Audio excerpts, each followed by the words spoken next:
یہ ہونا تدبیر پاس ہوئی کہ محمد اور ان کے ماننے والوں سے بالکل بائیکاٹ کر دیا جائے، ان سے خرید و فروخت، سلام و کرام لین دین بالکل بند کر دیا جائے۔ چنانچہ ایک عہدنامہ لکھ کر خانہ کعبہ کی دیوار پر لٹکا دیا گیا۔ یہ پوری قوم کا فیصلہ تھا، اس کے خلاف کسی کو اختیار نہ تھا، کسی کی مجال نہ تھی۔ مسلمانوں کو شیخ ابو طالب سے بند کر دی گئی، راستوں میں پہرے بٹھا دی گئی۔ مسلمانوں میں بچے بوڑھے جوان عورتیں سب تھی۔ کھانے کے سامان دھیرے دھیرے ختم ہو گئے، درختوں کے چھالے کھا کھا کر مٹی چبا چبا کر دن کاٹتے رہے۔ صرف ایک دن کے لیے پابندی ایام ہٹا دی گئی۔ مسلمان تھالی سے باہر آ گئے، کپڑے پھٹ گئے، آنکھیں پھنس گئی، قدم لٹک رہے تھے۔ حضرات قربان جائے مسلمانوں پر جن کی زبان پر کوئی شکایت نہ تھی، جن کی خستہ حالت دیکھ کر کفار ٹھیکہ لگا رہے تھے اور کہہ رہے تھے کہ اے مسلمانوں، کیوں تم اپنے آبا و اجداد کا دین چھوڑ کر ہلاک و برباد ہو رہے ہو؟ تم اپنی محمد کا ساتھ چھوڑ دو، ہم تم پہ سے یہ ساری پابندی ہٹائیں گے۔ مگر مسلمانوں نے جواب دیا، اے کفار کان کھول کے سن لو، ہم حق پا چکے ہیں، ہم تلوار محمد میں اقرار محمد کر چکے ہیں، لہذا ہم طوفان سے ٹکرا سکتے ہیں، خون کا دریا بہا سکتے ہیں، آگ کے بستروں پر سو سکتے ہیں، بھوک سے تڑپ تڑپ کر دم توڑ سکتے ہیں، مگر مصطفیٰ کی رسالت کا انکار نہیں کر سکتے۔ اس کی ابتدا و آغاز کے بعد پورے 3 سال مکمل ہونے والے ہیں۔ خوراکیں ختم ہو گئی، درختوں کے پتے اور جھاڑوں کو ختم کر ڈالا، عورتوں کی آنکھیں دھس گئی، جوان بھوک سے چکرانے لگے، پھول جیسے بچے ماں کی گود میں تڑپنے لگے۔ اس گھاٹی کا سب سے چھوٹا بچہ بھی اچانک آنکھیں کھول کر کہتا ہے، امی جان میں بھوک سے مر جاؤں گا، مجھ کو بچا لو ورنہ میں مر جاؤں گا۔ ماں کا سب کا بندھن ٹوٹ جاتا ہے، وہ بے تحاشا اپنا سر زمین پر پٹکنے لگتی ہے، سر پھٹ جاتا ہے، لوگ سنبھالتے ہیں اور یہ کہتی رہتی ہے کہ مجھ کو چھوڑ دو، میں اپنے لڑتے جگر سے پہلا مرنا چاہتی ہوں۔ دنیا والوں ذرا سوچو وہ کیسی سنگین گھڑی تھی، کتنا بھیانک منظر تھا، مگر رسول کی باتوں سے منہ نہ موڑا۔ اس لیے سن لیجیے، اگر ہم نماز پڑھتے ہیں، روزہ رکھتے ہیں، حج ادا کرتے ہیں، زکات دیتے ہیں، تب تو واقعی ہم انتظام میں سچے ہیں، ورنہ ہمارا دعویٰ باطل اور بیکار ہے۔ جس دور میں نہ ساتھی دنیا اب ہم وہ زمانہ بھول گئے، جس دور میں نہ ساتھی دنیا اب ہم وہ زمانہ بھول گئے، اوروں کو جگانا یاد رہا، خود ہوش میں آنا بھول گئے۔ منہ دیکھ لیا آئینے میں پر داغ نہ دیکھا سینے میں، منہ دیکھ لیا آئینے میں پر داغ نہ دیکھا سینے میں، جی ایسا لگایا جینے میں کہ بندے کو مسلمان بھول گئے۔ اذان تو اب بھی ہوتی ہے، مسجد کی فضا میں ہے مسلم، اذان تو اب بھی ہوتی ہے، مسجد کی فضا میں ہے مسلم، جس زد سے دل ہلتے تھے وہ زد لگانا بھول گئے۔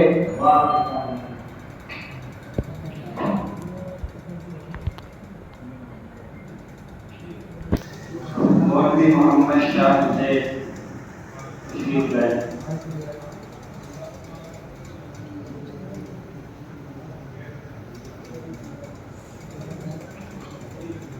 بسم اللہ الرحمن الرحیم، نحمدک یا من شرح صدورنا وإیاک نستعین وإیاک نستعین، والصلاة والسلام علی سید الانبیاء والمرسلین وعلى آلہ واصحابہ اجمعین، اما بعد۔ اعوذ باللہ من الشیطان الرجیم، بسم اللہ الرحمن الرحیم۔ قد افلح من تزکى وذكر اسم ربه فصلى، وقال النبي صلى الله عليه وسلم قرة عيني في الصلاة، وكما قال عليه الصلاة والسلام۔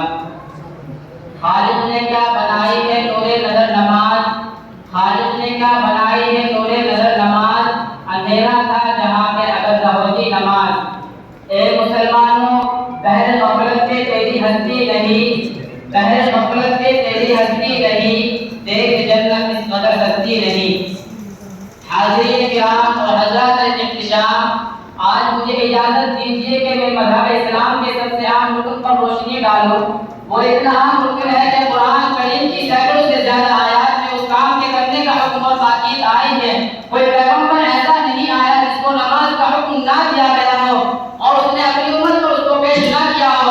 حضرت زکریا علیہ السلام کے بارے میں قرآن کہتا ہے وَنَادَتْهُ الْمَلَائِكَةُ وَهُوَ قَائِمٌ يُصَلِّي فِي الْمِحْرَابِ۔ حضرت موسیٰ اور حضرت ہارون علیہ السلام کو حکم ہوا ہے اقیموا الصلاۃ۔ حضرت شعیب علیہ السلام کے لوگوں نے ان کو تعالیٰ دیتے ہوئے کہا یا شعیب والصلاۃ قد أخذنا كما يعبد آباؤنا۔ حضرت ابراہیم علیہ السلام نے اپنے پیارے بیٹے کو ویران جگہ میں چھوڑنے کا مقصد کرتے ہوئے فرمایا ربنا ليقيموا الصلاۃ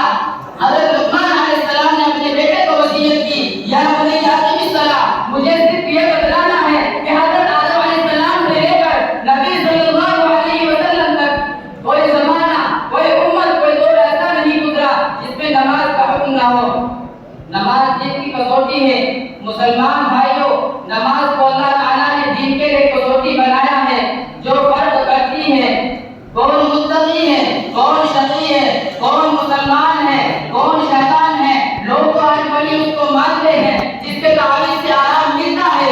لوگوں کے نظروں میں ولی وہ ہوتے ہیں جو صاحب کرامت ہوتے ہیں۔ لوگ تو بھی اس کو مانتے ہیں جو عورتوں کو لڑکا پیدا ہونے کی بشارت دیتا ہے۔ لوگ تو اللہ والا اس کو مانتے ہیں جو غیب کی باتیں بتلاتا ہے۔ لوگوں آؤ میں بتاتا ہوں ولی کی پہچان کیا ہے۔ آؤ میں بتاؤں گا پیر کس کو بناؤ گے، قطب کس کو مانو گے، ابدال کون ہوتا ہے، امام کیسا ہوتا ہے۔ یہ کسوٹی جس کو نبی حافظ زمان شہنشاہ ابن سرکار دو عالم صلی اللہ علیہ وسلم آسمان سے لا کر لائے ہیں، اگر کوئی پر پورا اترتا ہے یعنی نماز کی پابندی کرتا ہے تو قطب ابدال بھی بن سکتا ہے، پیر بھی بن سکتا ہے، لیکن اگر نماز نہیں پڑھتا تو اس کا جبہ کپا پہننا اور داڑھی رکھنا کچھ کام کا نہیں۔ حضور صلی اللہ علیہ وسلم نے ارشاد فرمایا بین العبد و بین الکفر ترک الصلاۃ، بندے اور کفر کے درمیان صرف نماز کا فرق ہے۔ اولاد کو نماز کا حکم کب دیا جائے؟ اولاد کی تربیت کرنے والوں آپ امی نبی کا فرمان سنتے جاؤ۔ صادق المصدوق رحمۃ للعالمین نے فرمایا جب بچہ 7 سال کا ہو جائے تو اس کو نماز کا حکم دو، اور جب بچہ 10 سال کا ہو جائے تو ترک صلاۃ پہ اس کی پٹائی دی جائے۔ امام سلیمان خطابی جو کہ اپنے وقت کے جلیل القدر عالم ہیں، انہوں نے فرمایا کہ یہ حدیث بات پر دلالت کرتی ہے کہ اگر بچہ اس حال میں بالغ ہو کہ وہ نماز نہیں پڑھتا تو اس کے خطرناک نتائج برآمد ہوں گے۔ آج کے دور میں پہلے تو بچے کو پیار میں بگاڑ دیتے ہیں، پھر بعد میں شکوے شکایت کرتے پھرتے ہیں۔ نمازی بنو اور اپنے متعلقین کو نماز کی طرف بلاؤ۔ نماز چھوڑنا بہت بڑا گناہ ہے، اللہ ہم سب کی حفاظت فرمائے۔ جان بوجھ کر نماز کو ترک کرنا کتنا بڑا گناہ ہے۔ حضرت موسیٰ علیہ السلام کے پاس ایک عورت آئی اور حالت اس کی یہ تھی کہ اس کا چہرہ زرد ہو رہا تھا، آنکھوں سے آنسو بہہ رہے تھے۔ کہنے لگی کہ اے اللہ کے رسول، نہلا کو برباد ہو گئی۔ حضرت موسیٰ علیہ السلام نے اس سے معلوم کیا آخر کیا ہوا۔ اس عورت نے کہا کہ مجھ سے زبردست گناہ ہو گیا ہے۔ حضرت موسیٰ علیہ السلام نے مجھ سے پھر معلوم کیا آخر یہ تو بتلائے کیا کیا ہوا۔ اس عورت نے کہا کہ مجھ سے زنا کا صدور ہو گیا تھا، پھر لڑکا پیدا ہوا اور میں نے اس کو قتل کر دیا۔ حضرت موسیٰ علیہ السلام غصہ ہو گئے اور اس عورت کو ڈانٹ کر فرمانے لگے کم وقت یہاں سے دور ہو جا، اور لوگوں کو کہا کہ اس کو یہاں سے جلدی دور کر دو، کہیں اس کے گناہ کی عزت کی وجہ سے ہمارے اوپر عذاب نازل نہ ہو جائے۔ وہ عورت نہایت ہی دلبستہ اور مایوس دل توبہ ہو کر واپس چلی گئی۔ ادھر آسمانوں اور زمینوں کا مالک یہ سب کچھ دیکھ رہا تھا اور سن رہا تھا، اور اللہ کے رحمت جوش میں آئی اور حضرت جبریل علیہ السلام کو حضرت موسیٰ علیہ السلام کے پاس بھیجا گیا۔ حضرت موسیٰ علیہ السلام کو کہا کہ اے موسیٰ، آپ نے یہ کیا کیا؟ آپ نے ہماری گنہگار بندی کو واپس کیسے کر دیا؟ کیا تم جانتے نہیں کہ زنا سے بڑا گناہ کوئی اور بھی ہے؟ یاد رکھو، زانی اور قاتل سے بڑا گنہگار جان بوجھ کر نماز کو ترک کرنے والا ہے۔ اندازہ کرو کتنا سخت گناہ ہوگا نماز کے ترک کرنے پر۔ ایک جگہ نبی پاک صلی اللہ علیہ وسلم نے ارشاد فرمایا من ترک الصلاۃ متعمدا فقد کفر، جس نے جان بوجھ کر نماز کو ترک کیا تو اس نے کفر کیا۔ اللهم احفظنا وما علينا الا البلاغ۔